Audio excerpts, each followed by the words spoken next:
Elle pensait que c'était un Uber et est entrée dans la voiture précipitamment. Elle a ajusté son soutien-gorge, sans savoir que c'était un millionnaire au volant. Il n'a rien dit. Il a juste souri et l'a emmenée chez elle. Après cela, elle n'a jamais eu à travailler à nouveau. Que pensez-vous qu'il va se passer dans cette histoire? Commentez et n'oubliez pas de vous abonner à notre chaîne et dites-nous de quelle ville vous nous regardez. Je vous promets que ce sera la meilleure histoire que vous entendrez de votre vie. Si cette histoire vous a ému, en tant qu'auditeur premium, il existe des romances encore plus profondes, intenses et secrètes. Ce sont des histoires que seuls les membres les plus intimes connaissent. Cliquez sur « Devenir membre maintenant » et écoutez les meilleures histoires exclusives à un prix abordable. Le ciel de Paris s'était réveillé chargé en ce mercredi de mars. Des nuages denses et sombres planaient au-dessus de l'avenue des Champs-Élysées, comme un mauvais présage. Malgré cela, Sophie Mercier était déjà debout à 5 heures du matin, organisant ses pièces d'artisanat sur la petite table pliante qu'elle transportait quotidiennement jusqu'au centre-ville. À 28 ans, elle subvenait seule à ses besoins et aidait sa grand-mère, Mamie Thérèse, qui l'avait élevée depuis l'âge de 7 ans lorsque ses parents étaient repartis tenter leur chance dans une autre région et n'étaient jamais revenus. Aujourd'hui sera un bon jour, murmura-t-elle pour elle-même, répétant le mantra qui la maintenait en mouvement même quand tout indiquait le contraire. Ses mains habiles arrangeaient les boucles d'oreilles en paille dorée, les bracelets de graines amazoniennes et les colliers de pierres françaises qu'elle confectionnait elle-même. La première goutte de pluie tomba exactement à 10 heures du matin, alors que Sophie n'avait réussi à vendre que 2 bracelets. Bientôt, le ciel se déversa complètement et la pluie torrentielle dispersa les quelques piétons qui transitaient dans le quartier. Abritée sous la marquise d'un immeuble commercial, elle observait avec désolation ces marchandises éclaboussées par l'eau que le vent fort s'obstinait à projeter dans sa direction. Encore une journée perdue, pensa-t-elle, calculant mentalement combien elle devrait vendre dans les jours suivants pour compenser la perte. Le loyer de la petite chambre où elle vivait avec sa grand-mère était en retard, et les médicaments de Mamie Thérèse ne pouvaient pas attendre. Pendant qu'elle rangeait ses pièces dans des sacs plastiques pour les protéger de l'humidité, une voiture noire aux vitres teintées s'arrêta près du trottoir. C'était un modèle importé qui contrastait complètement avec le décor environnant. Le conducteur baissa la vitre et pendant un instant, Sophie pensa qu'il s'agissait simplement d'un touriste demandant des informations. « Voulez-vous une course? Cette pluie ne va pas s'arrêter de sitôt, » dit l'homme d'environ 40 ans, avec une voix grave et un sourire discret sur les lèvres. Sophie hésita. Sa grand-mère lui avait toujours appris à ne pas faire confiance aux étrangers, surtout aux hommes dans des voitures luxueuses. Mais quelque chose dans le regard de cet inconnu semblait sincère, et la pluie ne faisait qu'augmenter, inondant rapidement les rues. « Merci, mais ne vous dérangez pas, » répondit-elle, essayant d'être polie. « Ce n'est pas un dérangement. En fait, je fais cela par pur égoïsme. » Il sourit plus ouvertement. « Je ne peux pas voir quelqu'un dans cette situation et continuer mon chemin comme si de rien n'était. » Avant qu'elle ne puisse répondre, un tonnerre assourdissant déchira le ciel, suivi d'un éclair qui illumina toute l'avenue. La pluie s'intensifia encore plus et Sophie réalisa qu'elle n'avait pas beaucoup d'options. « Où allez-vous » demanda-t-elle encore méfiante. « Je vais à Neuilly-sur-Seine, mais je peux vous déposer où vous avez besoin. » Sophie réfléchit rapidement. Elle devait se rendre à la station de métro Saint-Augustin, qui n'était pas très loin de là. Elle pourrait accepter la course jusque-là et ensuite continuer son chemin vers chez elle, dans le quartier de Belleville. « Si vous pouvez me déposer au métro, cela m'aiderait beaucoup, » répondit-elle finalement, en ramassant ses sacs. L'homme sortit de la voiture avec un parapluie et l'aida à mettre ses affaires dans le coffre. Quand ils entrèrent dans le véhicule, Sophie remarqua l'intérieur luxueux, avec des sièges en cuir et un tableau de bord digital qui semblait tout droit sorti d'un film de science-fiction. « Je m'appelle François Dupont », se présenta l'étranger, tout en conduisant habilement à travers les rues inondées. « Et vous êtes ?»« Sophie Mercier », répondit-elle, ajustant nerveusement son soutien-gorge qui s'était déplacé pendant qu'elle portait les sacs. Ce geste simple et quotidien captiva l'attention de François d'une manière qu'il ne pouvait pas expliquer lui-même.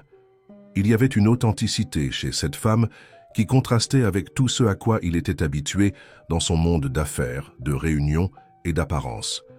Quelque chose dans la façon dont elle organisait ses affaires, dans la manière dont ses yeux reflétaient de la détermination même lors d'une journée, manifestement difficile, éveilla en lui une curiosité sincère. « Vous vendez ces pièces depuis longtemps ?» demanda-t-il, essayant de maintenir une conversation décontractée. « Depuis que je me souvienne », répondit Sophie, se détendant. « Un peu. J'ai appris avec ma grand-mère qui avait appris avec mon arrière-grand-mère. Nous sommes de Sarlat, en Dordogne, une petite ville appelée Sarlat. Nous sommes venus à Paris quand j'avais 15 ans.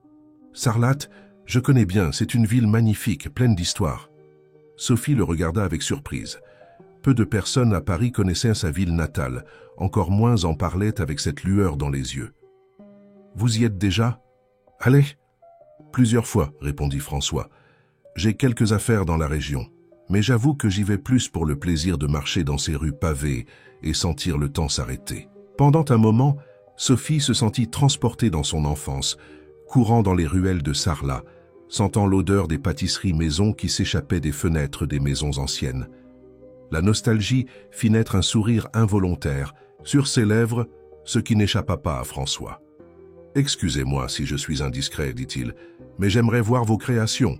Je suis un admirateur de l'artisanat français. » Sophie hésita à nouveau.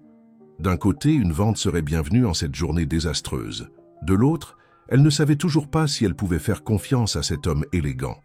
Apparu de nulle part. « Ce ne sont que des pièces simples, » dit-elle, essayant de diminuer les attentes. « Les choses simples sont généralement les plus précieuses, » répondit François en garant la voiture près de la station de métro.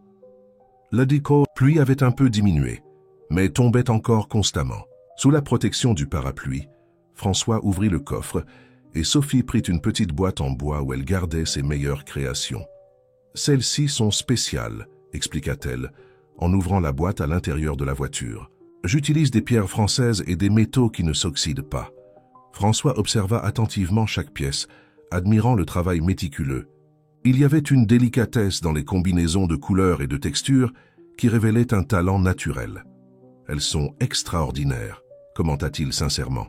« Combien coûte ce collier avec la pierre verte ?»« C'est une tourmaline, Paraíba, l'une des pierres les plus rares de France. On la trouve uniquement dans certaines régions du Brésil, importée par des joailliers français, » expliqua Sophie avec fierté. « Il coûte 500 €. » François ne scia pas devant. Ce montant, qui pour beaucoup serait considéré comme élevé. Il sortit son portefeuille et tendit à Sophie 6 billets de 100 €. « Je vais prendre le collier et ses boucles d'oreilles assorties. » Sophie écarquilla les yeux, incapable de dissimuler sa surprise. Cette vente inattendue couvrirait une partie du loyer en retard. « Merci, » dit-elle avec sincérité, en emballant soigneusement les pièces. « C'est pour votre épouse ?»« Je ne suis pas marié, » répondit François, avec un sourire énigmatique. « C'est pour quelqu'un de spécial. » Quand Sophie descendit de la voiture devant la station, la pluie s'était transformée en une fine bruine. François lui tendit sa carte avant de partir. « Si vous avez besoin de quoi que ce soit, n'hésitez pas à appeler, » dit-il. Sophie le remercia et rangea la carte dans sa poche, sans imaginer que cette rencontre fortuite changerait complètement le cours de sa vie. Tandis qu'elle observait la voiture de luxe disparaître dans la circulation chaotique de Paris, elle ne pouvait prévoir qu'à partir de ce moment, leur chemin serait entrelacé de manière que même le destin le plus créatif n'aurait pu imaginer. François Dupont n'arrivait pas à se sortir de la tête l'image de cette vendeuse ambulante. Il y avait quelque chose chez Sophie qui l'intriguait profondément. Peut-être était-ce la façon dont elle parlait avec passion de son artisanat, ou comment ses yeux reflétaient un mélange de force et de vulnérabilité qu'il rencontrait, rarement dans son cercle social. Dans le duplex qu'il occupait dans l'un des immeubles les plus exclusifs de Neuilly-sur-Seine, François posa le collier et les boucles d'oreilles en tourmaline sur la table basse et les admira longuement. Les pièces semblaient déplacées dans cet environnement au design minimaliste et aux œuvres d'art contemporaines évaluées à des millions. Pourtant, il y avait une authenticité dans cet artisanat que toute la décoration sophistiquée de son appartement ne parvenait pas à capturer. « Pourquoi suis-je si obsédé par cela ?»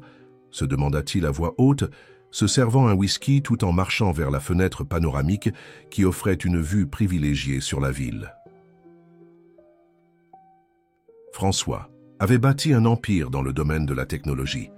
Son entreprise, Dupont Tech, avait commencé comme une petite start-up dans un garage à Périgueux et figurait maintenant parmi les plus grandes du pays.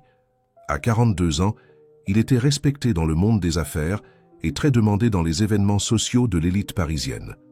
Malgré cela, il se sentait étrangement vide, comme si quelque chose d'essentiel manquait à sa vie, méticuleusement planifiée.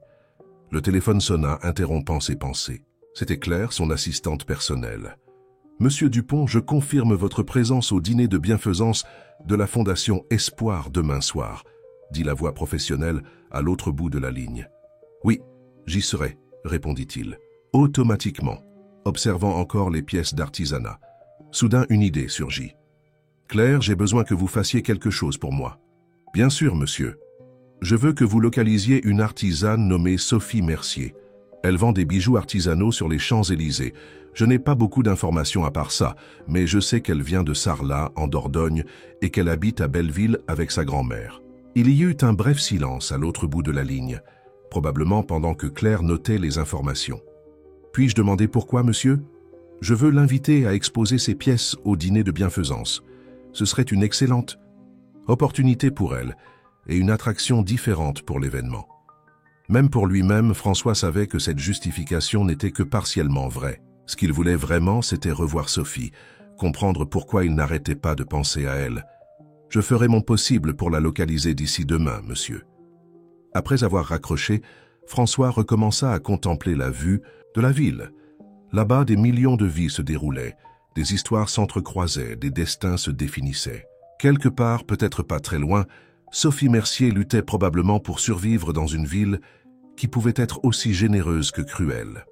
Dans le petit appartement de Belleville, Sophie racontait avec animation à Mamie Thérèse la rencontre inattendue qu'elle avait eue cet après-midi-là. « 6 billets de 100, mamie !»« Il n'a même pas scié pour payer !» s'exclama-t-elle en posant l'argent sur la table de la cuisine. Mamie Thérèse, une dame de 75 ans aux cheveux blancs et aux mains marquées par le travail de toute une vie, regarda sa petite fille avec un mélange de joie et d'inquiétude. « Et cet homme, qui est-il ? Pourquoi paierait-il autant pour tes pièces sans négocier ? » « Il a dit qu'il s'appelait François Dupont et m'a donné sa carte, » répondit Sophie, sortant la carte de sa poche et la tendant à sa grand-mère. Mamie Thérèse ajusta ses lunettes et lut à voix haute « François Dupont, PDG de Dupont Tech ». Ses yeux s'écarquillèrent. « Ma fille, sais-tu qui est cet homme ? Dupont Tech est l'une des plus grandes entreprises de technologie de France. » Sophie reprit la carte, incrédule. Elle comprenait maintenant la voiture de luxe et la façon décontractée dont il avait payé pour ses pièces. Pourquoi quelqu'un comme lui s'arrêterait-il pour aider une vendeuse ambulante sous la pluie ? Se demanda-t-elle plus pour elle-même que pour sa grand-mère. « Les voies du Seigneur sont impénétrables, ma fille, » répondit Mamie Thérèse, se levant pour préparer un thé. « Mais sois prudente, les hommes riches pensent souvent qu'ils peuvent tout acheter, y compris les personnes. » Sophie acquiesça, bien qu'elle n'ait pas eu cette impression de François. Au contraire, il avait semblé sincèrement intéressé par son travail et son histoire. Ce soir-là, avant de se coucher, Sophie regarda à nouveau la carte et se demanda si elle devait appeler pour remercier. Elle décida que c'était mieux de ne pas le faire. Cette rencontre n'avait été qu'un coup de chance, une heureuse coïncidence lors d'une journée difficile. Des gens comme François Dupont ne faisaient pas partie de son monde, et il valait mieux que les choses restent ainsi. Le lendemain matin, Sophie se préparait pour une nouvelle journée de vente lorsque le téléphone sonna. C'était un numéro inconnu. « Allô ?» répondit-elle, équilibrant l'appareil entre son épaule et son oreille, tout en finissant d'organiser ses pièces. « Bonjour, je parle bien à Madame Sophie Mercier ?» demanda une voix féminine formelle. « Oui, c'est moi. Je m'appelle Claire Olivier, assistante personnelle de Monsieur François Dupont. Il aimerait vous inviter à exposer vos pièces d'artisanat au dîner de bienfaisance de la Fondation Espoir, qui aura lieu ce soir à l'hôtel Le Royal Monceau. » Sophie resta momentanément sans voix. Comment François avait-il obtenu son numéro? Et pourquoi l'inviterait-il à un événement si important? « Il doit y avoir une erreur, répondit-elle finalement. Je ne suis qu'une artisane de rue. Je n'ai pas la structure pour participer à un tel événement. Monsieur Dupont a été très précis concernant son invitation, insista Claire. Il croit que vos pièces apporteraient une différence importante à l'événement. Tous les coûts seront couverts et M. Dupont offre un cachet de 3 000 € pour votre participation. 3 000 €. C'était plus que ce que Sophie pouvait gagner en un mois entier de travail dans les rues. Avec cet argent, elle pourrait mettre le loyer à jour et acheter les médicaments de sa grand-mère sans souci. Je ne sais pas quoi dire, bégaya-t-elle. Une voiture sera envoyée pour vous chercher à 18 h. L'événement commence à 20 h. Apportez vos meilleures pièces et préparez-vous pour une soirée spéciale, dit Claire, sur un ton qui n'admettait pas de refus. Monsieur Dupont est très enthousiaste à l'idée de votre participation. Après avoir raccroché, Sophie s'assit au bord du lit, essayant de comprendre ce qui venait de se passer. Pourquoi un homme si puissant et influent s'intéresserait-il? À son simple artisanat, Mamie Thérèse entra dans la chambre et perçut immédiatement l'expression abasourdie de sa petite-fille. « Qu'est-ce qui s'est passé, ma fille? On dirait que tu as vu un fantôme. » Sophie raconta l'invitation. La grand-mère écouta attentivement, son visage ridé alternant entre préoccupation et curiosité. « Et tu vas accepter ?» demanda-t-elle quand Sophie eut terminé. « Je ne sais pas, mamie. C'est une opportunité incroyable, mais j'ai peur.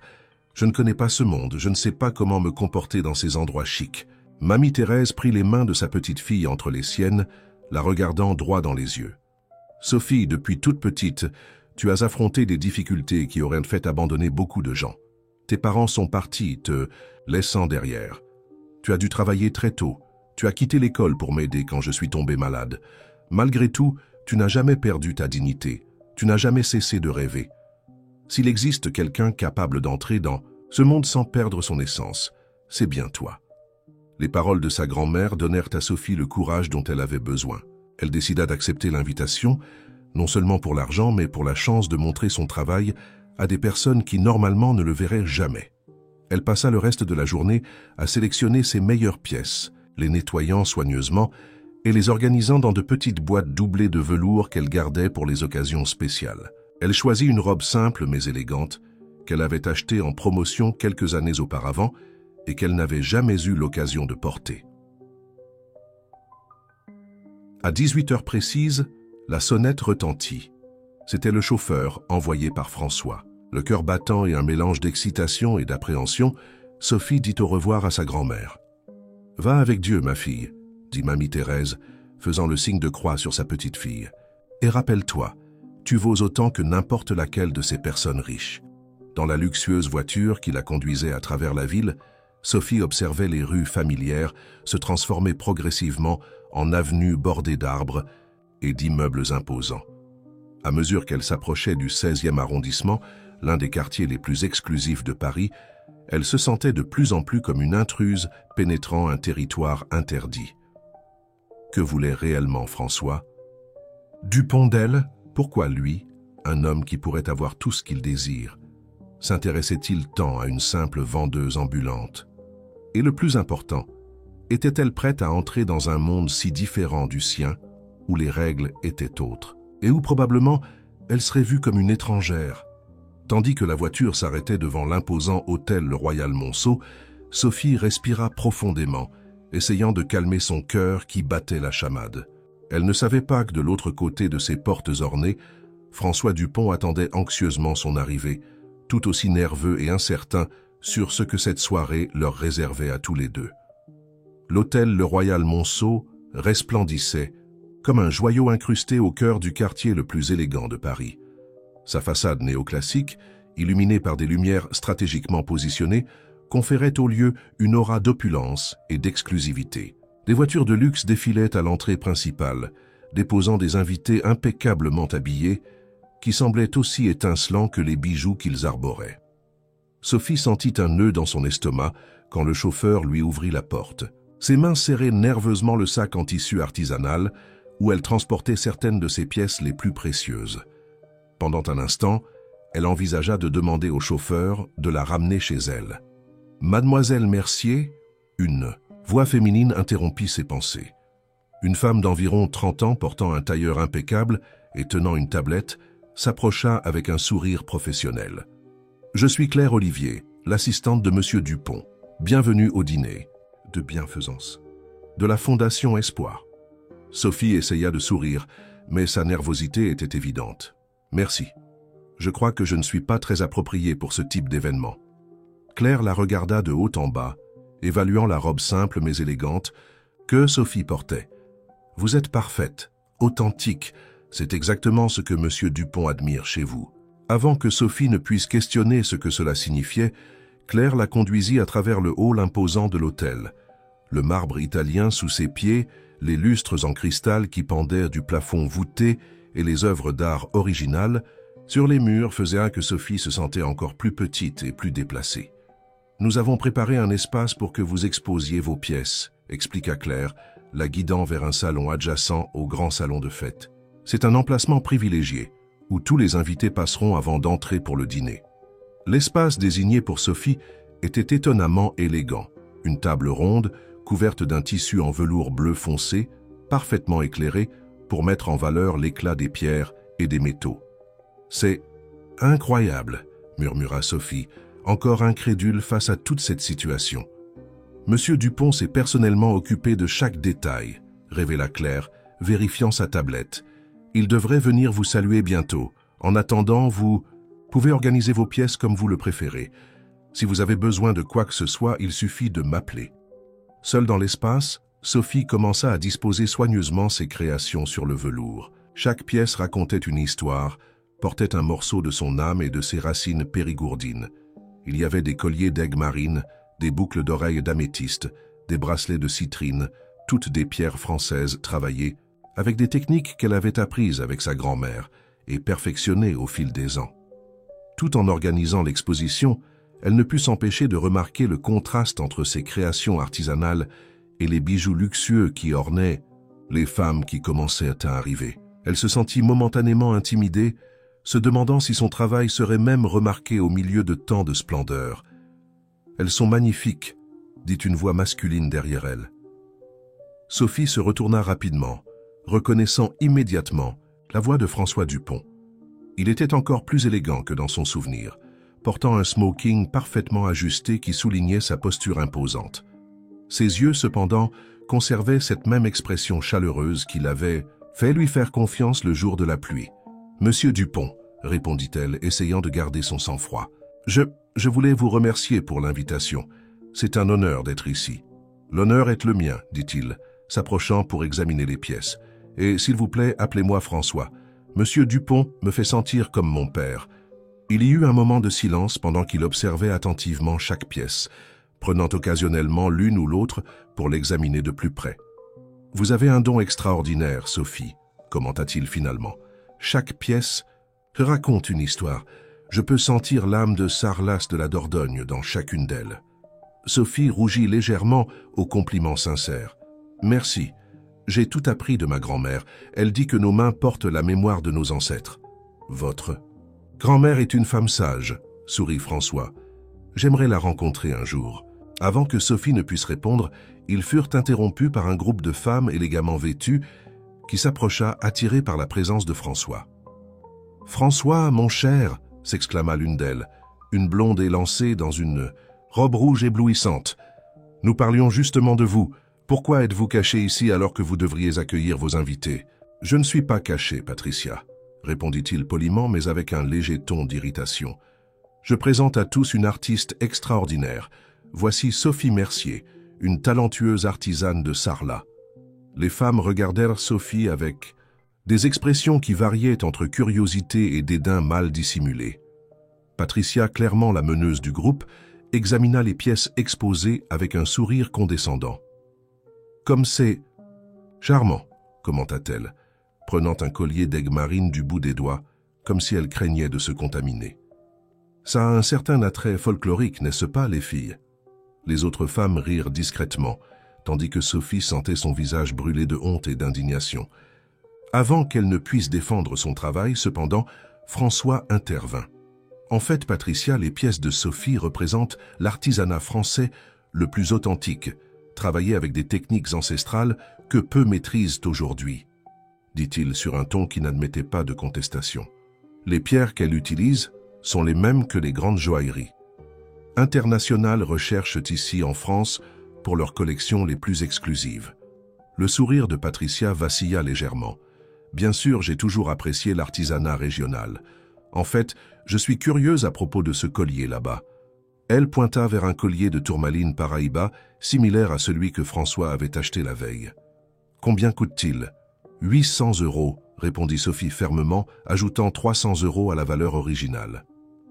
À sa surprise, Patricia ne sia pas. « Je vais le prendre. Il s'accorde parfaitement avec la robe que je porterai au gala du mois prochain. » Les autres femmes, ne voulant pas être en reste, commencèrent également à examiner les pièces avec un intérêt renouvelé. En quelques minutes, Sophie avait vendu plus qu'elle ne vendrait normalement en un mois entier dans les rues. Chaque vente était accompagnée de cartes de visite échangées et de promesses de commandes futures. Quand le groupe s'éloigna finalement, Sophie regarda François avec un mélange de gratitude et d'admiration. « Pourquoi faites-vous cela pour moi ?» demanda-t-elle directement. François sembla momentanément déconcerté par la question. « Parce que votre travail mérite d'être reconnu, » répondit-il, mais il y avait quelque chose dans ses yeux qui suggérait que la réponse n'était que partiellement vraie. Il y a plus de 1000 artisans talentueux à Paris, beaucoup avec des histoires aussi difficiles que la mienne, insista Sophie. « Pourquoi moi ?» François hésita, comme s'il pesait soigneusement ses prochaines paroles. « Sophie, il y a quelque chose en vous qui m'intrigue depuis le moment où je vous ai vu ce jour pluvieux, une authenticité, une force qui est rare dans ce monde où je vis. » Ses yeux rencontrèrent les siens avec une intensité qui fit Sophie retenir son souffle. Peut-être que je suis juste égoïste, désirant un peu de cette lumière pour ma vie. Avant que Sophie ne puisse répondre, Claire s'approcha, informant que le dîner était sur le point de commencer et que la présence de François était requise sur la scène pour le discours d'ouverture. « Nous parlerons plus tard, » promit-il, touchant légèrement le bras de Sophie avant de s'éloigner. Pendant les heures suivantes, Sophie partagea son temps entre s'occuper des personnes intéressées par ses pièces et observer François de loin. Il se déplaçait avec aisance parmi les invités, saluant tout le monde avec la même attention, écoutant attentivement quand quelqu'un parlait, riant au bon moment. Il était clairement respecté et admiré par tous, mais Sophie percevait une solitude dans ses yeux quand il pensait que personne ne l'observait. Vers 10 heures du soir, lorsque l'événement était à son apogée, Claire s'approcha à nouveau. « Monsieur Dupont aimerait vous inviter à rejoindre la table principale pour le dîner, dit-elle. » Sophie regarda son exposition, préoccupée. « Mais mes pièces, ne vous inquiétez pas, je vais m'occuper de leur sécurité, » assura Claire. « De plus, la majorité a déjà été vendue, n'est-ce pas ?» C'était vrai. Des 30 pièces que Sophie avait apportées, seules 7 étaient encore exposées. Le reste avait été vendu à des prix qu'elle n'aurait jamais imaginé possibles. Avec un mélange de nervosité et d'excitation, Sophie suivit Claire jusqu'au salon principal où des tables rondes, élégamment décorées, accueillaient les invités. La table principale, située dans une position privilégiée près de la scène, était déjà occupée par des personnalités importantes que Sophie reconnut des journaux et magazines, politiciens, hommes d'affaires, célébrités. François se leva quand il la vit approcher, tirant la chaise vide à côté de lui pour qu'elle s'assoie. Les autres occupants de la table observèrent à la scène avec des expressions curieuses. « Amis, je voudrais vous présenter Sophie Mercier, » annonça François, une artiste extraordinaire qui commence à conquérir Paris avec son talent. Les présentations formelles furent faites, et Sophie essaya de mémoriser tous les noms et visages, bien qu'elle sût que ce serait impossible de se souvenir de tous. La conversation coula étonnamment bien, plusieurs des présents manifestant un intérêt sincère pour son travail et son histoire. Pendant le dîner, servi en plusieurs étapes par des serveurs impeccablement formés, Sophie captait occasionnellement, François l'observant avec une expression qu'elle ne parvenait pas à déchiffrer complètement. Il y avait de l'admiration, certainement, mais aussi quelque chose de plus profond, de plus complexe. Quand le dessert fut servi, il se pencha légèrement vers elle. « Vous vous amusez ?» demanda-t-il à voix basse. « Tout est si irréel, » confessa. « Sophie, hier je vendais mes pièces sous la pluie, préoccupée par le loyer en retard. Aujourd'hui je suis ici, dînant avec certaines des personnes les plus influentes du pays. On dirait un rêve. Parfois les rêves deviennent réalité. » dit François, ses yeux fixés sur les siens. Vous méritez cela, Sophie. Votre talent mérite d'être reconnu. Il y avait une sincérité dans sa voix qui toucha Sophie profondément. Pour la première fois depuis qu'elle était arrivée à l'événement, elle se sentit vraiment à l'aise, comme si, d'une certaine manière, elle appartenait à cet endroit, à ce moment.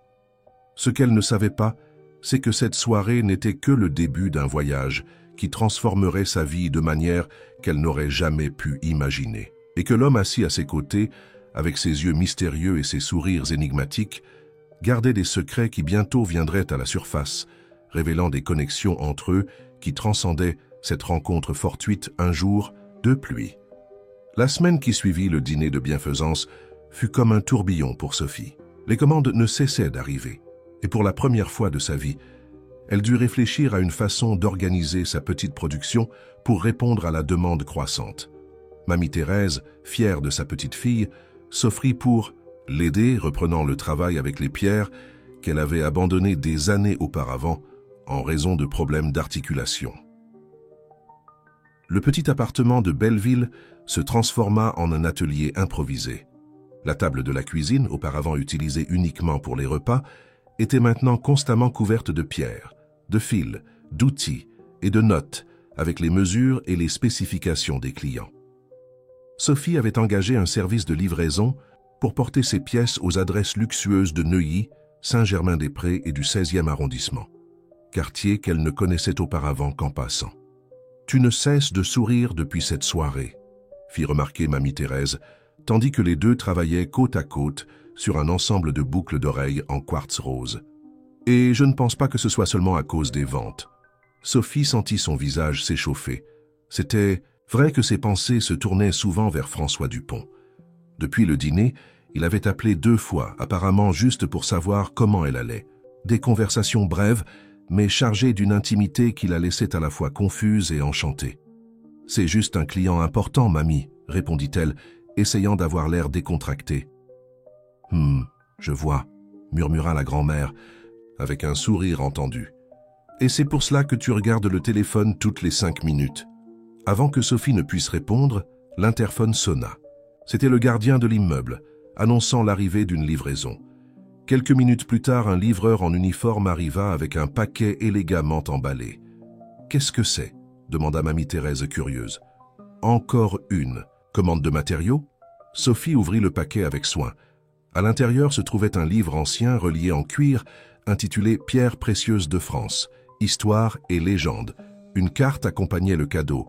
« Pour inspirer vos prochaines créations. J'ai trouvé ce livre rare lors d'un voyage à Aubusson la semaine dernière et j'ai pensé à vous. Dîner jeudi? Je passe à 20h, F. » On dirait que ce n'est pas qu'un client important, taquina Mamie Thérèse, lisant la carte par-dessus l'épaule de sa petite fille. Sophie ne sut quoi répondre. Son cœur battait rapidement tandis qu'elle feuilletait le livre, un exemplaire précieux et difficile à trouver, qui contenait des informations détaillées sur les pierres françaises et leurs propriétés. « Tu vas accepter l'invitation ?» demanda la grand-mère. « Je ne sais pas, mamie, nos mondes sont si différents. »« Différents comment ?» questionna Mamie Thérèse, s'asseyant sur la chaise en face de sa petite fille. « Il a peut-être de l'argent maintenant, mais d'après ce que tu m'as raconté, lui aussi a travaillé dur dans sa vie. Et s'il s'intéresse à toi, c'est sans doute parce qu'il voit ta valeur. » Sophie soupira, indécise. « J'ai peur de me faire des illusions. Les hommes comme lui ne s'impliquent généralement pas sérieusement avec des femmes comme moi. »« Et quel genre de femme es-tu, Sophie Mercier ?» demanda Mamie Thérèse avec fermeté dans la voix. « Une femme travailleuse, talentueuse, honnête et belle. N'importe quel homme aurait de la chance de t'avoir dans sa vie, peu importe combien. 2 zéros il a sur son compte en banque. » Les paroles de sa grand-mère donnèrent à Sophie le courage dont elle avait besoin. Elle décida d'accepter l'invitation, bien qu'une voix dans son esprit continuait à l'avertir de ne pas se créer d'attente. Le jeudi, à 20h précises, la sonnette de l'appartement retentit. Sophie, vêtue d'une élégante robe bleu marine, achetée spécialement pour l'occasion, respira profondément avant d'ouvrir la porte. François était splendide dans une tenue décontractée qui, elle le soupçonnait, coûtait probablement plus que 3 mois de son loyer. Son sourire, cependant, était sans prétention et sincère. « Vous êtes magnifique, dit-il, lui tendant un bouquet. d'orchidées rares. Merci, répondit Sophie, se sentant soudainement timide. Elles sont superbes. Après l'avoir présentée formellement à mamie Thérèse, qui l'évalua d'un œil perspicace avant de l'approuver d'un discret hochement de tête, ils sortirent pour le dîner. À la surprise de Sophie, François ne l'emmena pas dans un restaurant sophistiqué du centre ou de Saint-Germain, comme elle s'y attendait.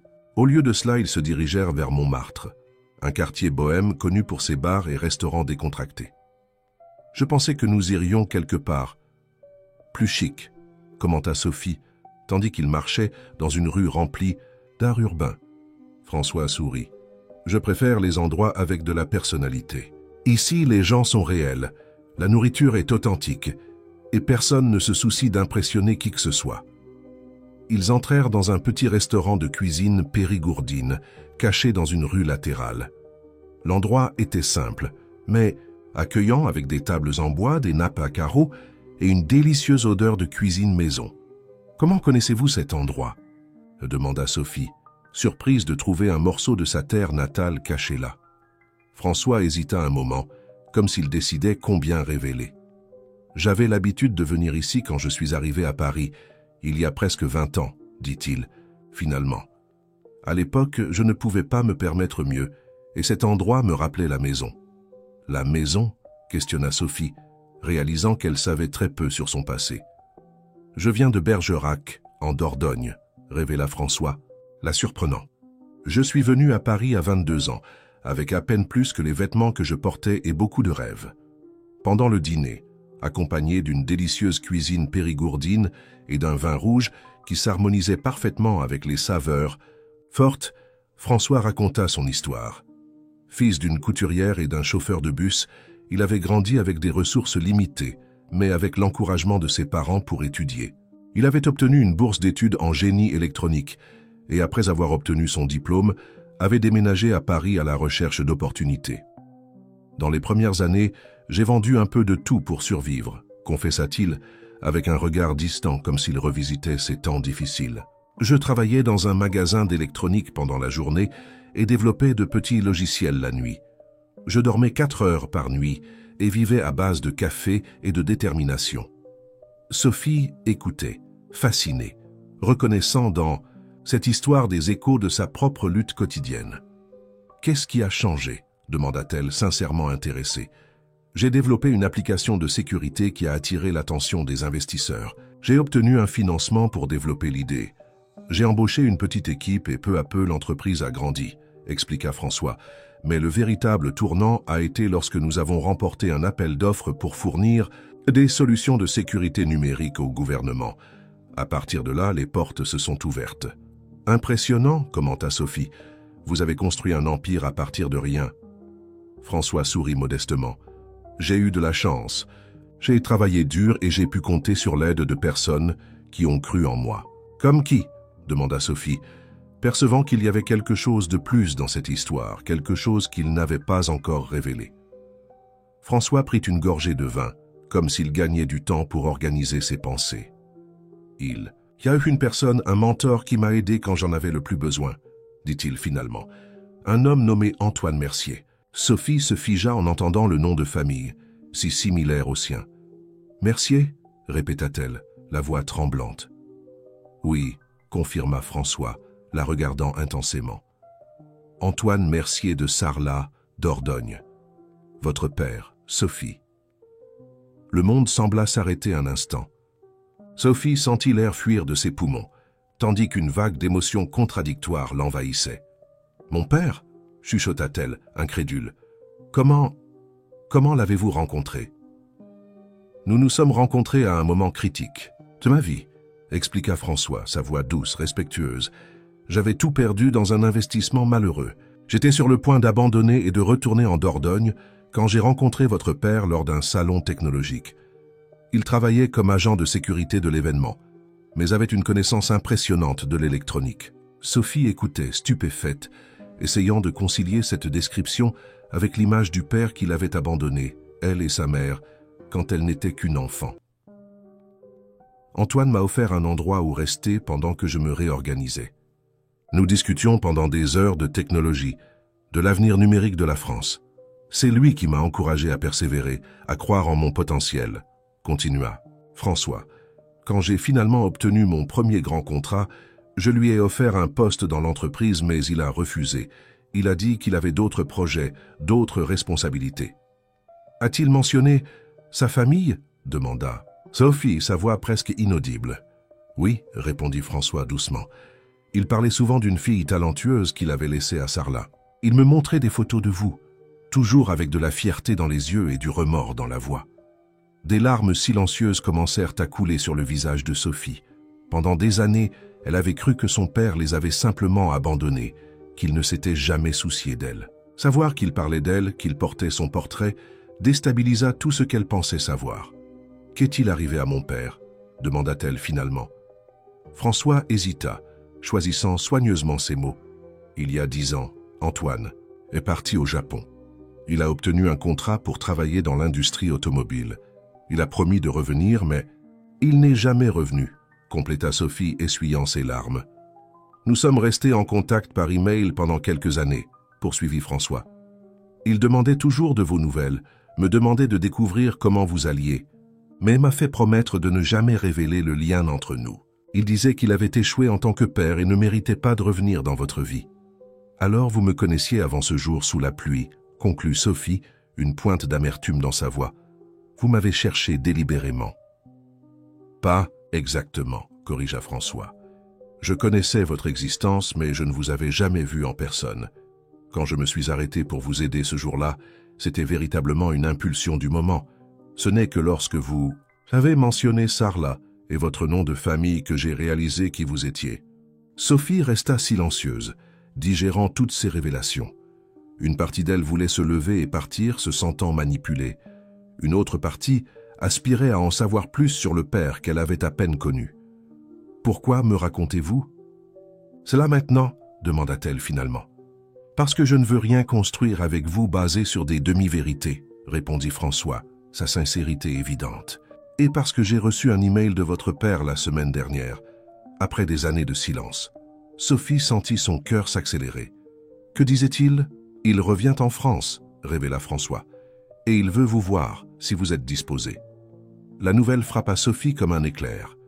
Après tant d'années, son père voulait la voir. Le même homme qui l'avait abandonné, qui avait manqué tant de moments de sa vie, voulait maintenant réapparaître comme si le temps pouvait être simplement rattrapé. « Je ne sais pas si... Je suis prête pour ça », avoua-t-elle, sa voix tremblante. François tendit la main sur la table, couvrant la sienne avec douceur. « Vous n'avez pas besoin de décider maintenant, et quelle que soit votre décision, je serai à vos côtés. » À ce moment, regardant dans les yeux de François, Sophie sentit une connexion qui transcendait l'attraction physique ou la fascination pour des mondes différents. Il y avait maintenant entre eux un lien plus profond, tissé par des coïncidences improbables et les choix du destin. Ce qui avait commencé comme un simple dîner s'était transformé en une soirée de révélation qui changerait à jamais le cours de leur vie. Et tandis que la nuit avançait, Sophie réalisa qu'elle ne faisait que commencer à découvrir les nombreuses couches de l'homme assis en face d'elle. Et peut-être plus importante encore, les nombreuses couches de sa propre histoire. Trati.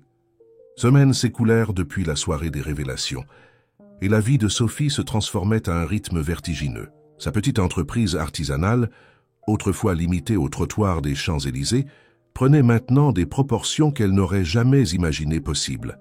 Après un article sur son travail dans le magazine Elle, une gracieuseté, de François et de ses contacts, les commandes avaient explosé et elle avait dû embaucher 2 assistantes pour faire face à la demande. Mamie Thérèse observait avec un mélange de fierté et d'inquiétude les changements dans la vie de sa petite fille. La simplicité qui avait toujours caractérisé leur foyer commençait à céder la place à une nouvelle réalité. Un ordinateur portable dernier cri pour gérer les commandes, une ligne téléphonique exclusive pour l'entreprise, des catalogues imprimés sur du papier de haute qualité. L'argent, autrefois si rare qu'il couvrait à peine les besoins essentiels, permettait maintenant de petits luxes et, plus important encore, la sécurité de ne pas avoir à compter les centimes à la fin du mois. « Tu sembles différente », commenta Mamie Thérèse un dimanche matin, alors qu'elle prenait un café sur le balcon récemment rénové de l'appartement. « différente. Ce comment? Demanda Sophie, levant les yeux des croquis d'une nouvelle collection inspirée des légendes indigènes sur les pierres françaises. Plus confiante, plus sereine, répondit la grand-mère, l'étudiant attentivement. Mais aussi un peu distante parfois, comme si tu étais partagée entre deux mondes. Sophie soupira, posant son crayon. Sa grand-mère avait toujours eu le don de voir au-delà des apparences, d'identifier les conflits internes qu'elle tentait de cacher. C'est que tout arrive si vite, mamie. Parfois, j'ai peur de perdre le contrôle, de perdre qui je suis au milieu. De tout ça. Mamie Thérèse sourit avec compréhension. Et cette peur a-t-elle aussi à voir avec un certain entrepreneur qui n'arrête pas d'appeler et d'envoyer des fleurs? Sophie ne put s'empêcher de sourire. Depuis la soirée au restaurant, Périgourdin, sa relation avec François, avait évolué vers quelque chose de plus profond et complexe. Ils se voyaient presque quotidiennement, tantôt pour des dîners dans des restaurants sophistiqués, tantôt pour des promenades sans prétention au jardin du Luxembourg ou dans le vieux Paris. À chaque rencontre, Sophie découvrait de nouvelles facettes de cet homme qui, derrière la façade d'entrepreneur prospère, portait ses propres insécurités et vulnérabilités. François est compliqué, admit Sophie. Il vit dans un monde si différent du mien, avec des règles et des attentes qui parfois m'effraient. Et pourtant, il semble plus à l'aise ici, prenant un café sur notre modeste balcon, que dans ces fêtes pleines de gens importants, observa la grand-mère, faisant référence aux fois où François était apparu pour des visites informelles, apportant toujours du pain frais de la boulangerie du coin et s'asseyant pour de longues conversations avec mamie Thérèse sur les herbes médicinales et les recettes périgourdines. C'est vrai, acquiesça Sophie, pensive. Je crois qu'il se sent aussi partagé entre deux mondes, le monde qu'il a construit et celui d'où il vient.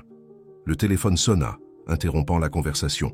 C'était François, l'invitant à déjeuner chez lui, quelque chose qui ne s'était jamais produit auparavant.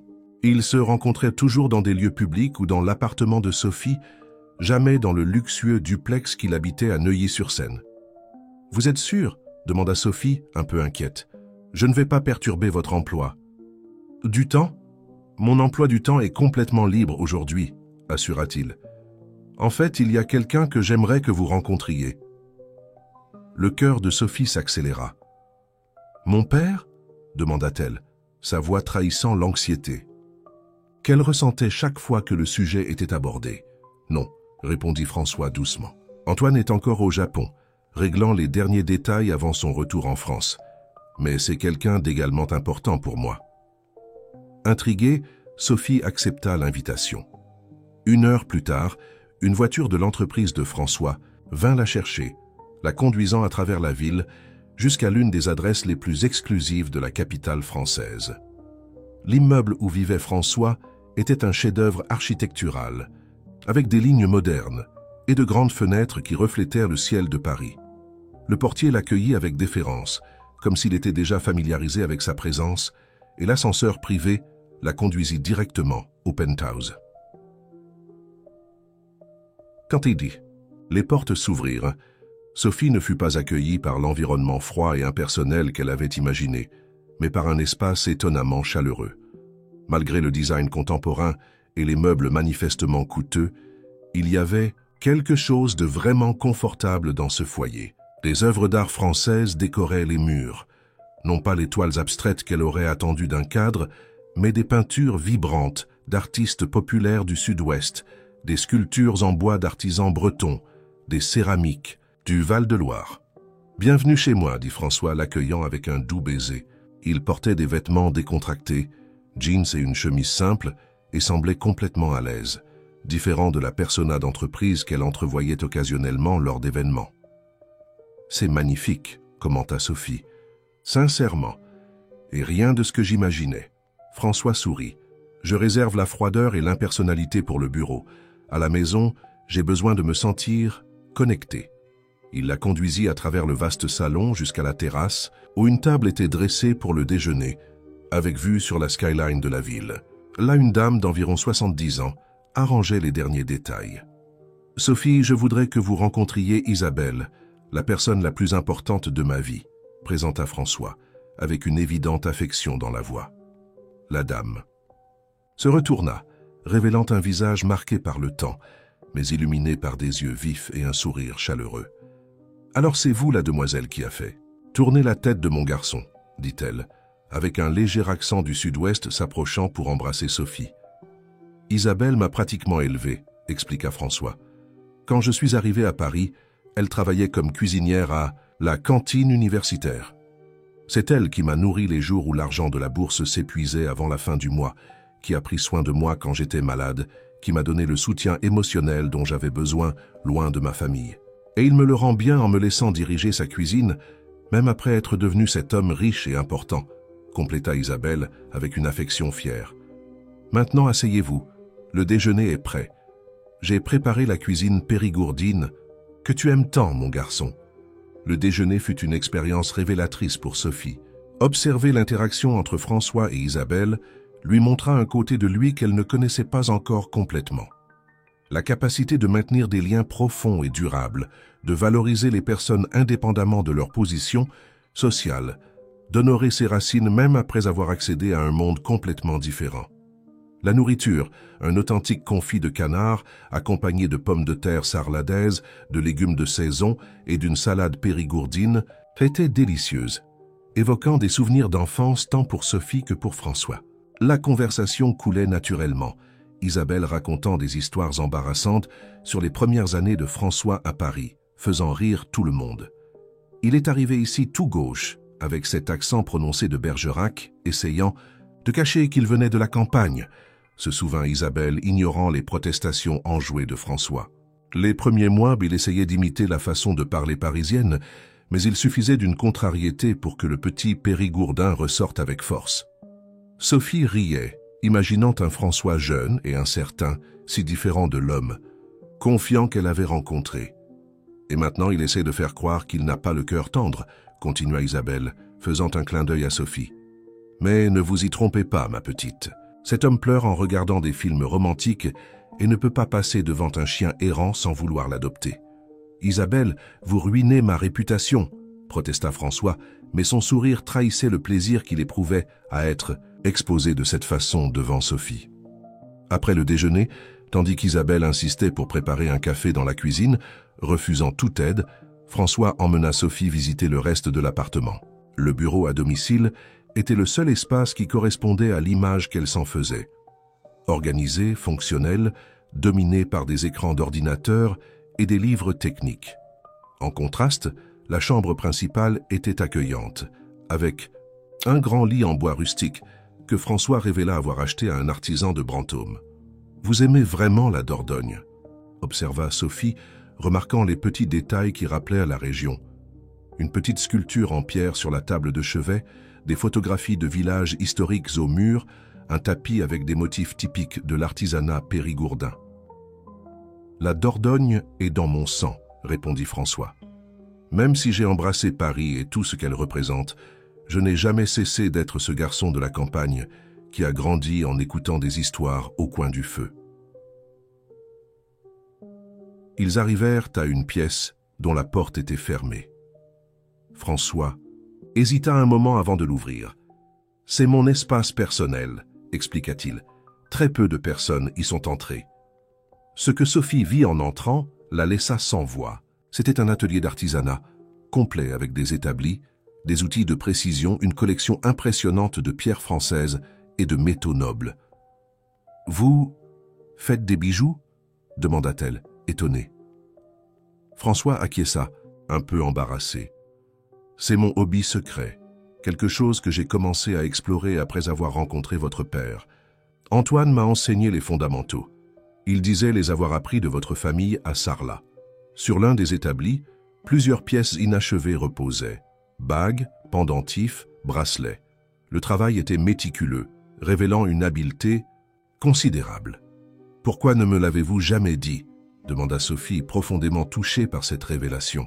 « Peut-être parce que c'est la seule chose dans ma vie que je fais sans aucune pression, sans attente de succès ou de reconnaissance, » répondit François pensif. « C'est comme une méditation pour moi, une façon de me connecter à quelque chose de plus profond et d'authentique quand le monde des affaires devient trop oppressant. » Sophie prit un pendentif partiellement terminé, un délicat cadre en argent qui attendait une pierre centrale. Le design était sophistiqué, combinant techniques traditionnelles et éléments contemporains. « C'est magnifique », dit-elle sincèrement.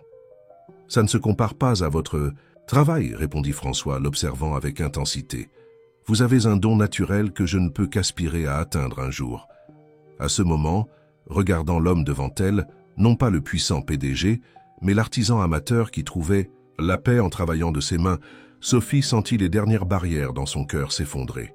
« Vous êtes plein de surprises. »« François Dupont », murmura-t-elle, s'approchant pour l'embrasser. Le baiser, différent des précédents, portait une nouvelle compréhension, une acceptation plus profonde de ce qu'ils étaient vraiment, non pas des représentants de mondes opposés, mais des âmes complémentaires qui avaient trouvé un écho l'une dans l'autre. Lorsqu'ils retournèrent au salon, Isabelle les attendait avec du café et un gâteau aux noix encore chaud.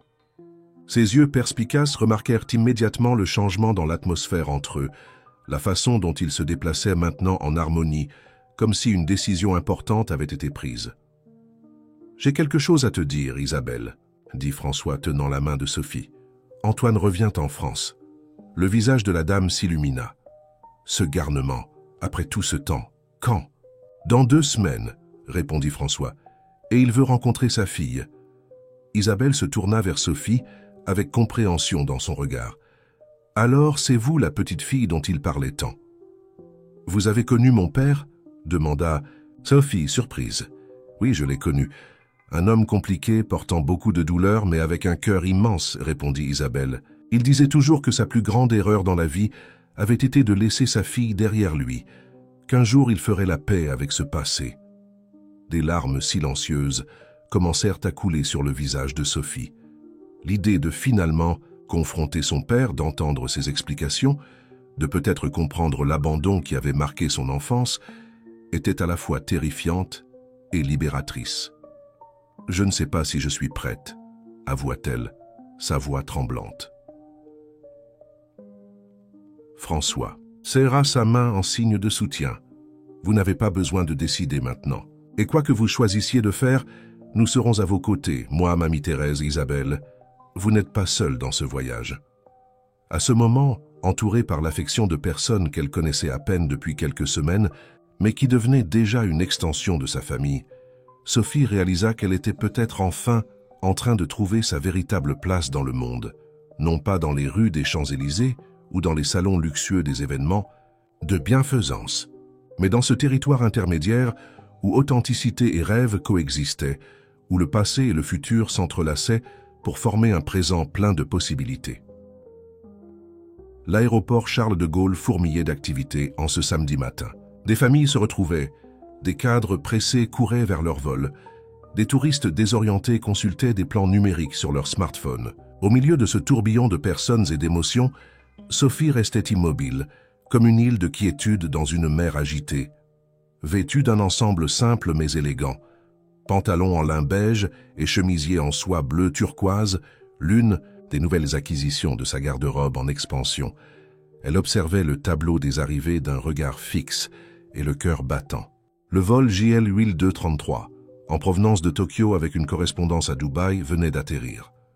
Dans quelques minutes, elle serait face à face avec l'homme qui avait laissé un vide dans sa vie pendant plus de 20 ans. « Vous allez bien ?» demanda François qui restait à ses côtés, une présence constante et réconfortante. Sophie se contenta d'acquiescer, incapable de formuler des mots qui exprimeraient le tourbillon d'émotions qui la consumaient. Anxiété, colère, curiosité, peur, espoir. Dans les 2 semaines qui avaient suivi la révélation que son père revenait en France, elle avait oscillé entre la décision de l'affronter et l'envie d'ignorer complètement son existence. Finalement, le besoin de réponse l'avait emporté. « Rappelez-vous, vous n'avez pas à faire quoi que ce soit que vous ne voulez pas, » assura François en serrant doucement sa main. « Si à un moment vous sentez que c'est trop, faites-moi simplement un signe et nous partirons. » Elle sourit, reconnaissante de sa compréhension. La relation entre eux s'était considérablement approfondie ces dernières semaines. François était devenu non seulement un partenaire romantique, mais un allié, quelqu'un en qui elle pouvait avoir pleinement confiance. Bien qu'ils rencontrent encore occasionnellement des difficultés dues aux différences entre leurs mondes, comme lors d'une récente soirée d'entreprise où Sophie s'était sentie déplacée au milieu de conversations sur les fusions d'entreprises et les investissements internationaux, chaque obstacle servait à renforcer davantage le lien entre eux. Les premiers passagers du vol JL8233 commencèrent à émerger par la porte de débarquement. Sophie serra involontairement la main de François, tout son corps tendu par l'anticipation. « Comment vais-je le reconnaître ?» demanda-t-elle, soudainement incertaine. « Ça fait si longtemps. » Il m'a envoyé une photo récente, dit François, scrutant le flux de passagers. De plus, certaines personnes ne changent tout simplement pas tant que ça, même après des années. Quelques minutes supplémentaires s'écoulèrent, chaque seconde semblant s'étirer interminablement.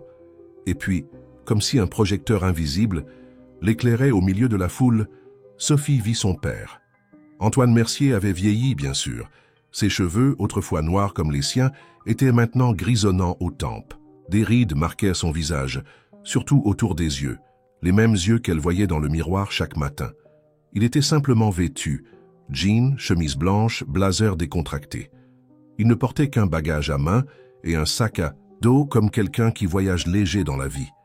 Il ne la vit pas immédiatement, ses yeux cherchant anxieusement parmi les visages dans le hall. Quand il la trouva enfin, une émotion indéniable traversa ses traits. Il resta immobile un moment comme figé dans le temps, avant de marcher lentement dans sa direction. Sophie sentit tout son corps trembler.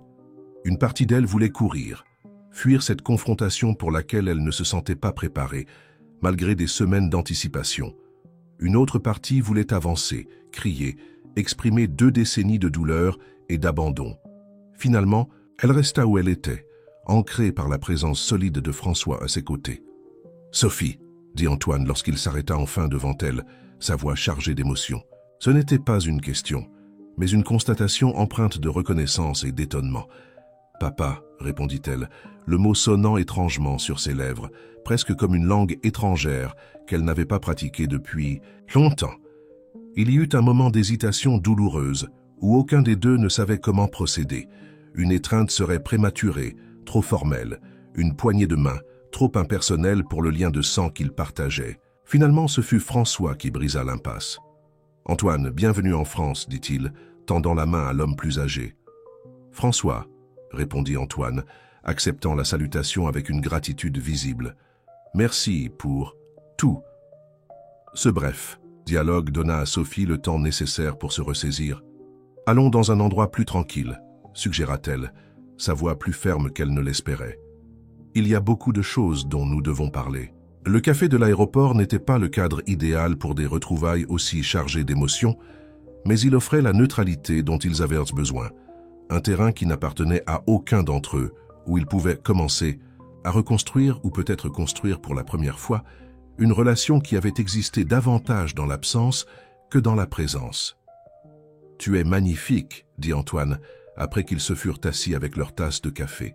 « Tu ressembles tellement à ta mère. » La mention de sa mère, disparue il y a des années en raison de complications de santé, noua la gorge de Sophie.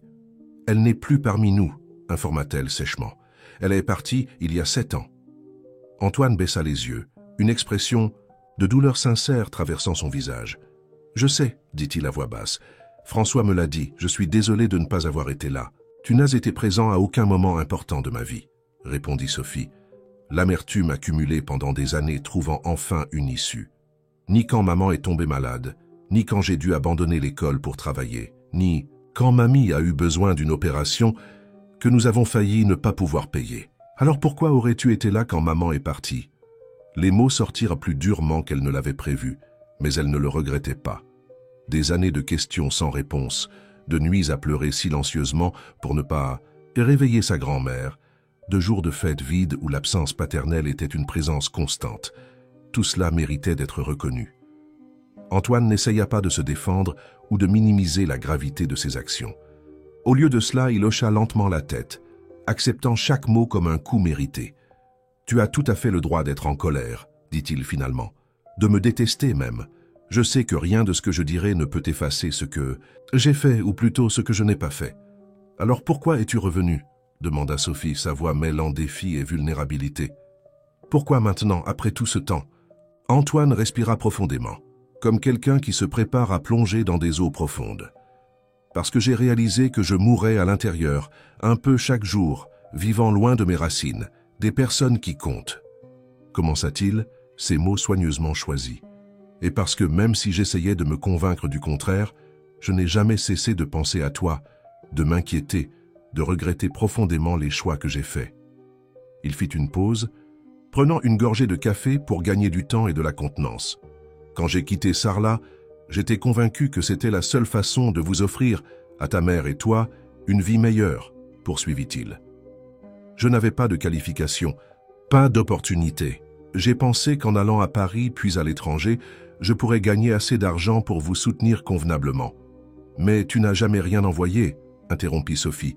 Il n'y a jamais eu un centime, une lettre, un coup de téléphone. Hautways. Début, j'arrivais à peine à survivre, expliqua Antoine. Ensuite, la honte. Plus le temps passait, plus il devenait difficile de prendre contact. Comment expliquer des années de silence? Comment demander pardon pour l'impardonnable? François, qui jusque-là s'était discrètement tenu en retrait, intervint doucement. « Antoine demandait toujours de tes nouvelles, » offrit-il. Même pendant les années où il était au Japon, il voulait savoir comment tu allais. Sophie se tourna vers François, une question silencieuse dans ses yeux. « J'ai engagé un détective privé, admit-il. Discrètement, juste pour m'assurer que tu allais bien. C'est ainsi que j'ai appris pour ta mère pour les difficultés financières. Et tu n'as jamais pensé à m'aider directement ?» demanda Sophie, un nouveau type de douleur se formant. « J'y ai pensé, » confessa François. « Souvent. Mais ton père m'avait fait promettre de respecter ta vie, de ne pas interférer. Il craignait que ma présence n'apporte que plus de questions, plus de douleur. » Sophie secoua la tête, essayant de digérer tant de révélations. « Alors notre rencontre sous la pluie, c'était vraiment une coïncidence, » assura François. « Je connaissais ton nom, j'avais vu des photos, mais je ne t'avais jamais rencontré en personne. Quand j'ai réalisé qui tu étais, j'ai décidé qu'il était temps de corriger les erreurs du passé, mais je voulais le faire progressivement, en respectant ton rythme. » Antoine observait l'interaction entre sa fille et François avec une expression complexe. Il y avait de la douleur, certainement, mais aussi une sorte d'acceptation résignée, peut-être même du soulagement. « Je suis revenu parce que j'ai enfin trouvé le courage d'affronter mes erreurs, » dit-il, reprenant la conversation. « Pour demander pardon, même en sachant que je ne le mérite peut-être pas. Et pour connaître la femme incroyable que ma fille est devenue, malgré mon absence, et non grâce à elle. » Des larmes silencieuses commencèrent à couler sur le visage de Sophie. Des années d'émotions refoulées trouvaient enfin une soupape. Ce n'étaient pas seulement des larmes de tristesse ou d'amertume, mais aussi de soulagement, d'un poids qui se retirait progressivement de ses épaules. « Je ne sais pas si je peux pardonner si facilement, » dit-elle honnêtement, « mais je suis prête à essayer, à te connaître, à comprendre. » Ce fut au tour d'Antoine de s'émouvoir. D'une main tremblante, il sortit de son sac à dos un petit paquet enveloppé de papier de soie. « J'ai apporté ceci pour toi, » dit-il, poussant le paquet à travers la table. « Ce n'est pas un cadeau qui efface le passé, juste quelque chose qui pourrait signifier quelque chose. » Sophie ouvrit le paquet avec soin. À l'intérieur se trouvait une délicate broche en argent avec une petite pierre bleu-vert au centre, sur une tourmaline Paraíba, la même pierre qu'elle utilisait dans ses créations les plus spéciales. « C'était à ta grand-mère paternelle, » expliqua Antoine. « Ma mère que tu n'as jamais eu l'occasion de connaître. Elle me l'a donnée avant de partir, en disant qu'un jour je devrais la transmettre à ma fille. C'est l'une des rares choses que j'ai gardées avec moi pendant toutes ces années d'errance. » La broche était simple, mais d'une exécution remarquable, avec des gravures délicates qui révélaient la main d'un artisan habile. « C'est mon grand-père qui l'a faite, » continua Antoine, observant l'expression de Sophie tandis qu'elle examinait la pièce. Il était joaillier à Sarlat comme son père avant lui. Le talent pour travailler les pierres et les métaux est dans notre sang depuis des générations. Sophie leva les yeux, une nouvelle compréhension illuminant son regard. Alors ce n'était pas une coïncidence. Non, confirma Antoine. Quand j'ai vu tes créations, j'ai immédiatement reconnu des techniques transmises de génération en génération dans notre famille. Tu as redécouvert seul ce que tu aurais dû apprendre de moi. Il y avait de la fierté dans sa voix, mais aussi une profonde tristesse pour le temps perdu, les leçons non partagées, les moments qui ne reviendraient jamais. « Mamie m'a enseigné les bases », expliqua Sophie. « Elle se souvenait de certaines choses qu'elle t'avait vu faire. « Mamie Thérèse est une femme incroyable », dit Antoine avec une admiration sincère. « Je lui dois plus que je ne pourrai jamais rembourser. Elle a pris soin de mon plus grand trésor quand j'étais trop lâche pour le faire moi-même. » Un silence contemplatif tomba sur la table. Ce n'était plus un silence tendu, chargé de non-dits, mais un moment de pause, d'absorption, de petits ajustements intérieurs effectués par toutes les personnes présentes. « Et maintenant ?» demanda finalement Sophie. « Maintenant, si tu le permets, j'aimerais faire partie de ta vie, » répondit Antoine simplement.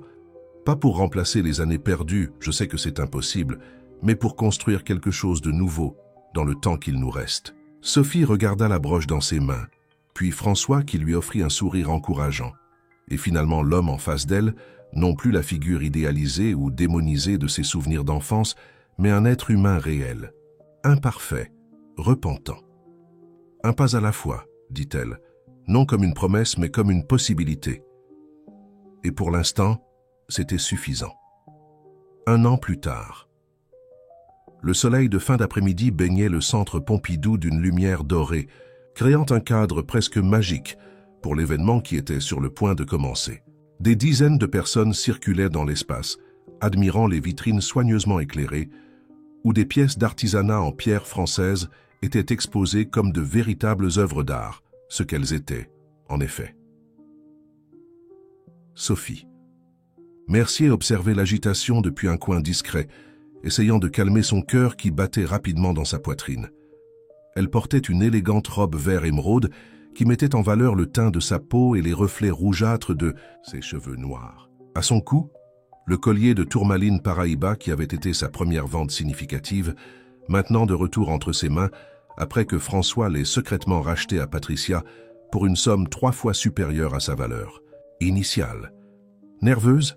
Demanda Mamie Thérèse, s'approchant à l'aide d'une canne finement sculptée, cadeau d'Antoine, qui redécouvrait peu à peu son habileté avec le bois. « Un peu », admit Sophie, souriant à sa grand-mère. Les années avaient été clémentes avec Mamie Thérèse, qui à 76 ans conservait la même lucidité et sagesse qu'autrefois, maintenant avec l'avantage supplémentaire de traitements médicaux adéquats que la nouvelle situation financière de sa petite fille permettait. « Il n'y a pas de raison d'être nerveuse », assura la vieille dame, ajustant affectueusement une mèche des cheveux de sa petite fille. « Tu as travaillé dur pour cela. Tu mérites chaque moment de cette soirée. » Sophie acquiesça, pas encore totalement convaincue. L'exposition Pierres et Racines, l'art ancestral de France, était l'aboutissement de mois de travail intense et d'un parcours personnel qui avait complètement transformé sa vie au cours de la dernière année. Tout avait commencé 3 mois après le retour d'Antoine, lorsque Sophie, dont la petite entreprise de bijoux artisanaux prospérait déjà grâce aux contacts établis lors du dîner de bienfaisance, avait reçu une invitation inattendue. La Fondation culturelle BNP Paribas souhaitait financer une recherche sur les techniques traditionnelles d'orfèvrerie française, avec un accent particulier sur le travail des pierres natives. Le projet inclurait des voyages dans des régions reculées du pays, des entretiens avec des artisans âgés qui préservaient encore des méthodes ancestrales et culminerait par une exposition célébrant ce patrimoine culturel aussi riche que négligé. Initialement hésitante, Sophie avait finalement accepté le défi après de longues conversations avec François, qui l'avait encouragé à élargir ses horizons, et avec Antoine, qui avait vu dans le projet une opportunité de reconnexion plus profonde avec sa fille, partageant des connaissances qui auraient dû être transmises des décennies auparavant.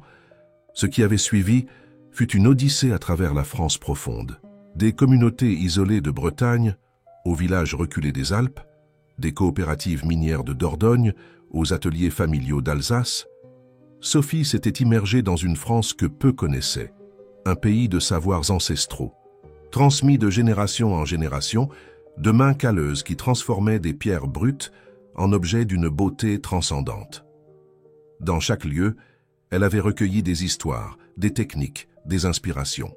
Et plus important encore, elle avait construit des ponts entre le traditionnel et le contemporain, entre l'artisanal et le commercial, entre des mondes qui semblaient distants mais qui, en réalité, avaient beaucoup à s'offrir mutuellement. Antoine l'avait accompagnée lors de plusieurs de ses voyages, servant de pont personnel entre Sophie et des artisans plus âgés qui se montraient initialement méfiants envers la jeune citadine. Sa relation entre père et fille, initialement tendue et prudente, avait lentement évolué vers un partenariat basé sur le respect mutuel et l'amour partagé pour l'artisanat.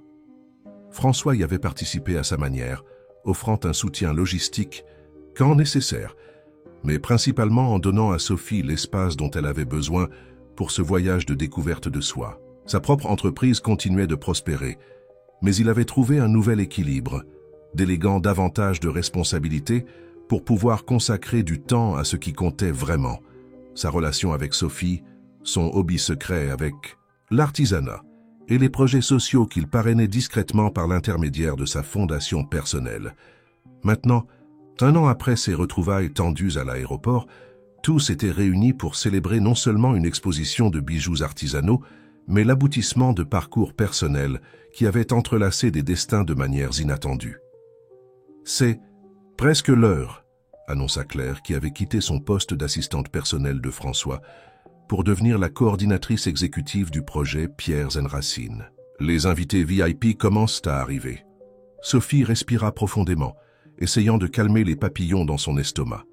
Parmi les invités spéciaux figuraient des conservateurs de musées internationaux, des journalistes de magazines d'art et de design, des représentants de grandes maisons de joaillerie intéressés par des collaborations et d'importantes figures de la scène culturelle française. « Tu vas les éblouir », dit Antoine, les rejoignant. À 65 ans, avec ses cheveux complètement gris et une barbe bien taillée qui lui conférait un air de dignité, il semblait enfin en paix avec lui-même. Ces gens ne savent pas la chance qu'ils ont de découvrir ton art. Sophie sourit à son père, encore émerveillé par l'évolution de leur relation. Ce n'était pas parfait. Il y avait encore des moments de tension, des souvenirs douloureux qui émergeaient occasionnellement. Mais c'était réel, honnête, basé non sur une idéalisation de ce qui aurait pu être, mais sur l'acceptation de ce qui était. François fut le dernier à rejoindre le petit groupe familial, impeccable dans un costume bleu marine qui avait été choisi par Sophie. À son poignet, un bracelet en argent avec de petits détails en citrine, sa première pièce complète en tant qu'artisan, réalisée sous la direction patiente d'Antoine. « Désolé pour le retard », dit-il, embrassant Sophie doucement. La réunion avec les investisseurs étrangers s'est prolongée plus que prévu. Depuis quand le grand François Dupont est-il en retard à ses rendez-vous? Le taquina Sophie. Je crois que je suis une mauvaise influence sur tes habitudes perfectionnistes. La meilleure influence possible, corrigea-t-il en souriant. Et en parlant d'influence, il y a quelqu'un ici qui est impatiente de te voir. De la porte latérale. Apparut Isabelle, qui partageait maintenant son temps entre l'appartement de François et la maison de retraite de luxe où il l'avait installée, s'assurant qu'elle recevait les meilleurs soins sans perdre son indépendance. « Ma petite !» s'exclama la dame, ouvrant les bras pour Sophie. « Quelle fierté de voir tout ce que tu as accompli !» Le petit cercle familial, formé non par des liens conventionnels, mais par des choix, des réconciliations et de nouveaux départs, était au complet. Il était temps d'ouvrir officiellement l'exposition. Claire conduisit Sophie jusqu'à la petite scène montée au centre de l'espace d'exposition. Microphone en main, la jeune artisane observa l'assemblée qui s'était formée, un mélange fascinant de mondes qui, jusqu'à récemment, semblait inconciliable dans sa vie. Il y avait les invités élégants du circuit artistique parisien, mais aussi d'humbles artisans qui avaient voyagé depuis divers coins du pays pour assister à l'événement. Il y avait des cadres en tenue formelle et des maîtres artisans aux mains calleuses, des critiques sophistiqués et des étudiants curieux.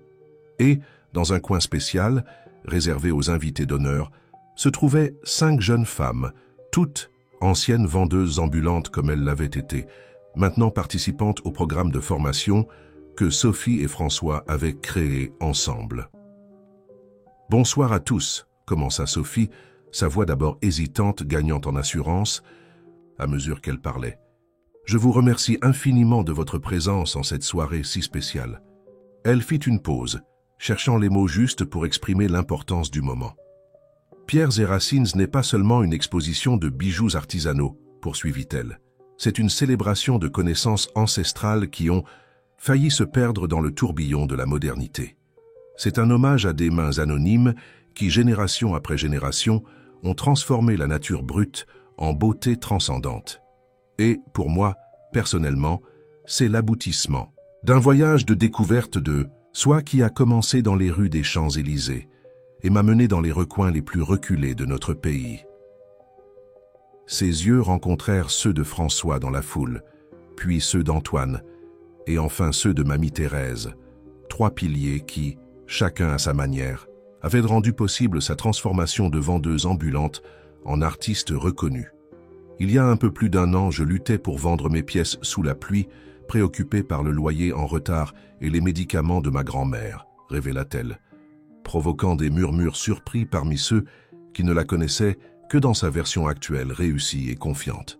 Une rencontre fortuite a tout changé, non pas parce qu'elle m'a sorti de la pauvreté, mais parce qu'elle m'a reconnecté à mes racines, m'a fait redécouvrir la valeur du savoir que je porte dans mes mains, que j'ai hérité de mes ancêtres.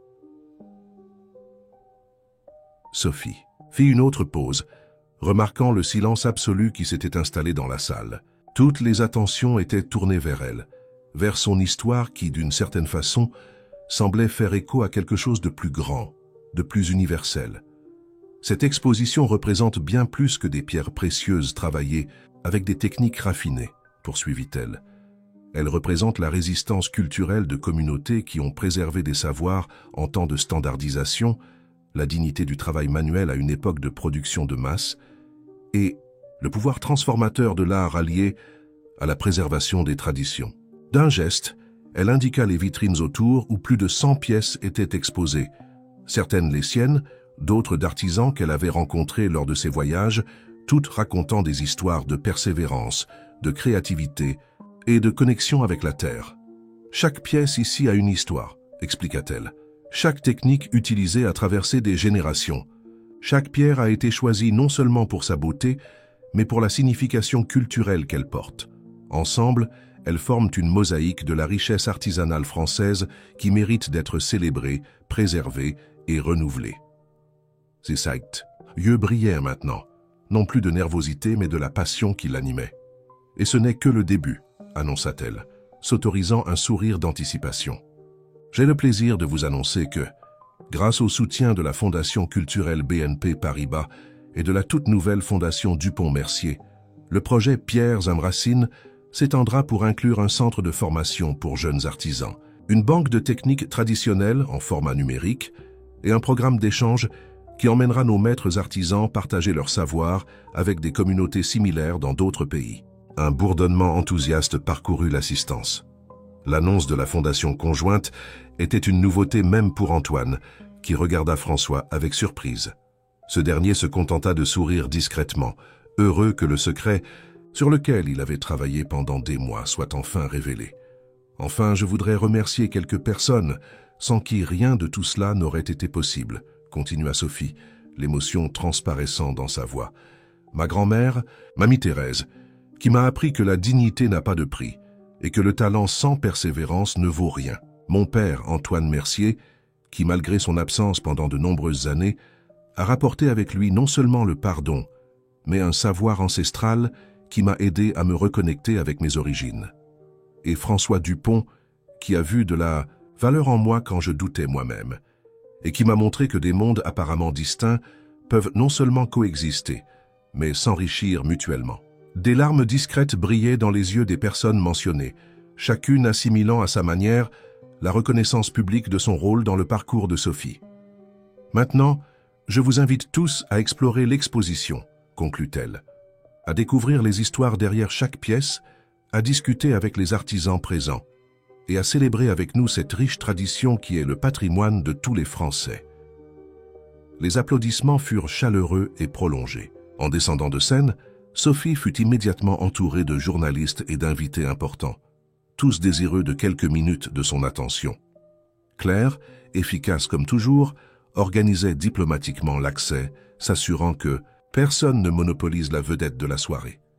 François observait à distance, le cœur débordant de fierté et d'amour. La transformation de Sophie au cours de la dernière année était extraordinaire, pas seulement en termes de réussite professionnelle, mais dans la confiance avec laquelle elle naviguait désormais entre différents mondes, dans l'assurance avec laquelle elle exprimait ses idées, dans la clarté de but qui émanait d'elle.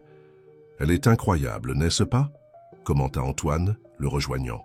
« Extraordinaire !» acquiesça François. « Et dire que j'ai failli ne pas m'arrêter pour l'aider ce jour de pluie. »« Certaines choses sont destinées à se produire, » philosopha Antoine. « Je crois que vous vous seriez rencontrés d'une façon ou d'une autre. » Les deux hommes restèrent silencieux un moment, unis par l'amour pour la même femme, bien que de façon complètement différente. « Alors une fondation conjointe ?» demanda finalement Antoine, un sourcil levé en signe d'interrogation amusée. « Dupont-Mercier » François sourit, un peu embarrassé d'avoir été pris par surprise. « C'était censé être une annonce conjointe plus tard », expliqua-t-il. Mais Sophie a apparemment décidé d'accélérer les choses. Elle a toujours été impatiente, commenta Antoine, avec affection dans la voix. Même petite, elle ne pouvait jamais attendre le bon moment pour ouvrir des cadeaux ou goûter des friandises avant le dîner. Ces petites révélations sur l'enfance de sa fille étaient là précieuses pour François. Fragments d'un passé qu'il ne connaîtrait jamais directement, mais qui l'aidait à compléter sa compréhension de la femme qu'il aimait. La fondation était son idée, en fait, confessa François. J'ai juste fourni la structure juridique et le financement initial. Tout le concept, former de jeunes artisans, préserver les techniques traditionnelles, créer des ponts entre l'artisanal et le commercial, vient d'elle. Es-tu sûr de ne pas vouloir officialiser bientôt le partenariat d'une autre manière? Aussi, demanda Antoine avec un sourire significatif. Je ne rajeunis pas, tu sais, et j'aimerais voir ma fille mariée avant qu'il ne soit trop tard pour moi. François rit, surpris par l'approche directe. J'y travaille, assura-t-il. Mais certaines choses ne peuvent pas être précipitées. En réalité, il avait déjà acheté la bague, non pas dans une bijouterie de luxe, comme on pourrait s'y attendre, mais faite de ses propres mains sous la direction patiente d'Antoine. C'était une pièce simple mais élégante, avec une petite tourmaline Paraïba incrustée dans un délicat cadre d'argent travaillé selon des techniques traditionnelles de Sarlat. La bague attendait le moment parfait, cachée dans un tiroir de son atelier personnel. De l'autre côté de la salle, Sophie avait enfin trouvé un moment de répit. S'éloignant discrètement du groupe qui l'entourait, elle trouva refuge aux côtés de sa grand-mère, qui observait tout avec des yeux brillants de fierté.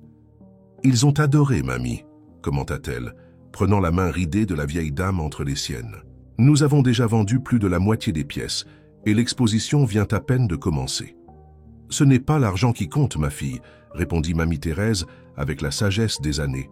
« C'est la reconnaissance de la valeur, de ce que nous faisons, de ce que nous sommes. » Sophie acquiesça, comprenant profondément la vérité de ses paroles.